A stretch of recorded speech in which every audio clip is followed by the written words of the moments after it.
Okay, you guys, bear with me while I try to make this all one video. So we got a 2010 Ford F-150 showing you how to exactly hook up some speakers inside of this thing. So, all right, let's start. All right, first, so you need your speaker wire. All right, where you want to get your speaker wire from, you want to go to any junkyard and go to any Chevy, and I promise you, you're going to find some speaker wire. Now, it's going to be the right size for any vehicle because Chevys are long vehicles. So I went to a Chevy. I got this out of my junkyard. I got this piece out of the from a speaker shop. You need a, what, 25, 50 amp fuse? I don't know what these are. I think it's 25 or 50, one of the two. But yeah, you get this, get your little adapter piece. Like I said, you can find this in an Impala. I kind of already had this in a bag, but I got this out of an Impala. And then you come, you run your wire all the way around. You see down here, you put it through this little grommet, this fat grommet down in here, but I took mine out. I need to put it back in, but there's gonna be a nipple on the top. You cut that nipple off, you spray some WD-40 in there, you hook this wire onto a hanger, and you just drag it through. Now, if you put WD-40 in there, it's gonna make it way easier to drag it through because if you put it in dry, it ain't going. Lubrication expert. All right. So now we come down here. The wire came out from up there. I brought it down in here. Now, I had a water leak while I was doing this, so I found my water leak. So, how you want to get rid of that, you come up under here. Let me move this wire out the way. You come up under here, pick this up. You see that grommet right there? There's gonna be that hole. Let the water drain out of that hole. Come over here, there's another one. Let the water drain out of that one. All right, now we got the speaker wires going all the way up, coming in here. Boom. Now our speaker wires ran. Now we just need to hook up our amp. I don't know where exactly I want to hook it up in here yet, but we're gonna put the amp in, and then we're gonna put the speaker in, and I'm gonna show you how to do all of that when I get it all. Okay, so I did a render of how I want it set up back here.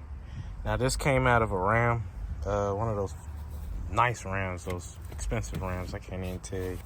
But yeah, so I want this right here for accessibility purposes, so that I can just boom, get to it, close it back, and just keep going about my day. So yeah, this is how I got it set up. I'm gonna sit here, and I don't even think I really got to bolt that down because I really want to have it accessible. So when I do have things or people back here, I could just move all of this and take it on out. But I don't think I really will have people back here.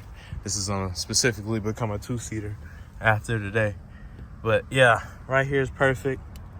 So let me wire it all up and let's see how these things real quick. I didn't mention that I was doing this off of stock radio. So just to remove all of this, which I didn't realize, but this is a size 7 bolt. Fucking crazy. Where do you even find not size 7 bolts? But yeah, you use a size 7 bolt and you take a regular flathead again and come in here and just push all the pins out. Push all the pins out so you don't break nothing. And then this should be able to come off just good enough to where you can access that. Because that wiring harness is what we need in order to get to that speaker. It's wires, at least. Because this is what we're installing. So we can get it all going back here. Now, if I don't know if anybody shows how to pull these little crew cab panels off, but let me quickly show you. You have a little panel that's right here. You could just pop that off. And then you come over here, you can kind of pop this off from the top. But in order to get this off, you kind of gotta push down. Like you gotta push it down and up, and then it'll be able to slide up just like that.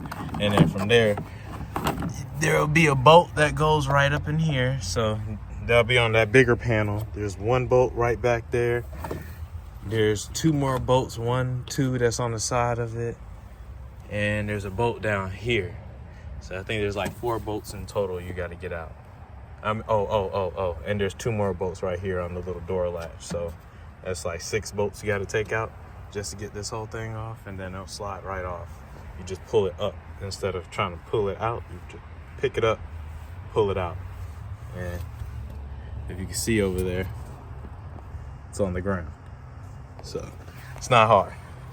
Now, next thing we're gonna do is take out this speaker and try to get to those wires so that way I can see what those speaker wires look like in order to hook this up. All right, so in order to get, where is this little piece? And if you're wondering what size these speakers are, I think these are 6x8s all around. I'm not sure. I think they're 6x8s because this is the same speaker that's in the front door speakers and it fits. So I'm about to go run with this one real quick as well. So we're gonna change the door speaker out too. All right, so in order to get this installed, you gotta separate one of them. So you get one, which I believe this might be the positive. Pull this out. So you wanna get one of these, one of the grays, run an extension wire all the way to this. Now you see, you got a brown and a white stripe and a brown and a blue stripe. It took forever to get this connector out, but you want to get you a hook, which I used this. I used the hanger and just bent it and came from the other side and just was able to press this out. You got two little clips, one right there, one right there. On this side, you can hit it with a flathead. On the other side, you need this, like I said, the hanger wire. All right, but on this side now, I got it out. So since I know that it's brown and white over there, brown, white, and blue, and brown, you can come over here to this connector. I found the two wires. It's brown, white, and blue. These two. So now I'm gonna take my little extension wires and connect to these, and then I can get it connected to that. So yeah, let me come back and show you. All right, so here we go. I got them split down, brown and white, brown and blue. This is a very tedious project to do. That's why I'm choosing a warm day to do this. I could be sitting here riding dirt bikes because they riding by right now, but yeah, that's how you do it. Now I'm about to cut a long enough length wire. It's possibly gonna run to probably about down there, but how am I gonna do this? Yeah, I'm probably gonna run it to the middle, somewhere over there, so that way that one only has to travel to the middle as well. And then I'll show you how to actually get this wire, the little RCA cables connected to here, because it'll be a straightforward process after that. So I'm gonna have this sitting somewhere in the middle back here like this, tucked away, but the wires are gonna be connected from both sides. So yeah, here we go. This is how you do it for this side. So you really repeat it on that side, but I'm not gonna show you that side. This is gonna be done by the time the next clip starts. So. All right, so I didn't take video of it, but now I am. So if you can see right here how there's separation, you see how one goes to a green and that's going over to the door. I believe I got that one going to the brown and green. And here's this other one that's going to the gray wire right here. I got this one going to the brown and white. So the gray wire, well, depending on what yours looks like, I put the color wire to the power one, which I put with brown and green. And then I put the gray wire, which I feel is just a ground wire or a dull wire. I put that one to brown and white. And brown and white connects to the gray, which is on here. So this is how all of this is connected. This runs straight to the amp. So you connect it to those on both sides. So you see how there's two of them. Let's see if I can get it.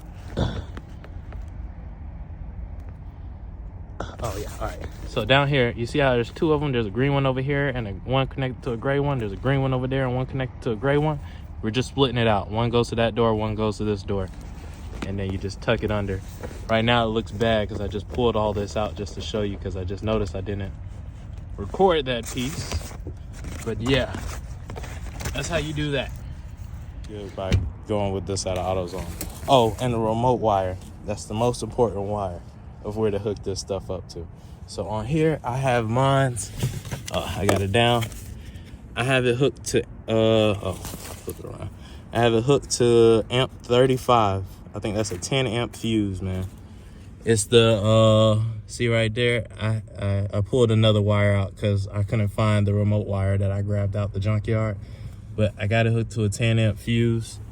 That's the remote wire going all the way back as well.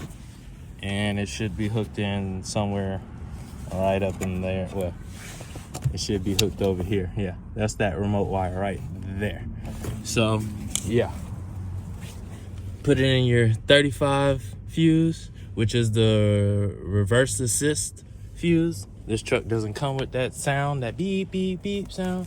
So let me show you. Well, I can't play it right now because my phone's hooked to the Bluetooth, but obviously, you know, you put it in your driver assist button your driver assist fuse, which is 35. And that's how you run your remote wire, so that way everything can turn on. And it'll turn on and off with the car, so you ain't got to worry about if your amp is still running, none of that. Hook it to the 35 amp fuse, which is a reverse assist. It's a 10 amp fuse, and it'll play just fine. So I can't play the speakers because, like I just said, my phone is on the Bluetooth on the car, and I'm not gonna use this copyright stuff. So yeah, here's everything all hooked up. Very simple. Don't be scared to do it. I just wanted to show you, so that way if you want to do it yourself, it's literally going to take only like 15 minutes, man. Just get it done. Get the wire, get it done.